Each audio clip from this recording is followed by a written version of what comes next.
Guys আজকে তো আমি খুশি হয়ে গেছি, কারণ এখানে ফুলগুলো তো দেখে আমার মন পুরো ভরে যাচ্ছে। আর এটা করছি আমি দুপুরের দিকে ভিডিওটা। আর এটা কি বলো তো, লম্বা লম্বা পাতা, তার ঠিক নেই, আমি জানি না বাপু, তোমরা যদি জানো তো বলবে। আর এটা তো পেয়ারা গাছ ডাল চিনেই বুঝতে পারো। আর এটা কি বলো তো, জামরুল, লাল জামরুল। আর এটা তোমরা অন্য গাছ ভাবতে পারো, কিন্তু পেয়ারা। আর এইটা হলো জলপাই। জলপাই তো আমার ভীষণ ফেভারিট একটা জিনিস। আর এই দেখো, এগুলো হচ্ছে বিনস।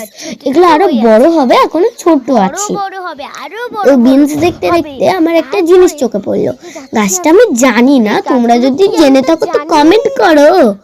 তো এই যে, আর এখানে কি কিউট কিউট ধনেপাতা হয়ে আছে না, তোমরা হয়তো দূর থেকে বুঝতে পারবে না, তুমি যাচ্ছি। কিন্তু আমরা এই যে দেখতে পাচ্ছি সবে জায়গায়। আর এখানে মাটি কি জন্য রেখেছি জানি না। আর এখানে না বিদেশি ধনেপাতা গাছ আছে। প্রথমে তো দেখে বুঝতে পারিনি, বাবা যখন বলে তখনই বুঝতে পেরেছি এগুলো যে বিদেশি ধনেপাতা গাছ, জানতামই না। তারপরে আমরা একটু ওই গেট দিয়ে, যেহেতু এপারে ভিডিওটা করছিলাম তাই ওই গেট দিয়ে বেরোতে হয়েছে। এটা কারি পাতা গাছ, ওটা ছিল কাঁঠাল গাছ। তো ওই গেট দিয়ে বেরোতে হয়েছে, তাই ওই গেট দিয়ে বেরোচ্ছিলাম। তোমাদের একটা নতুন গাছ দেখাবো, যদি জানো তো কমেন্ট করো। তো এটা কি গাছ তোমরা যদি জানো তো কমেন্ট করো। আর এটা তো সাদা গোলাপ, মিনি গোলাপ।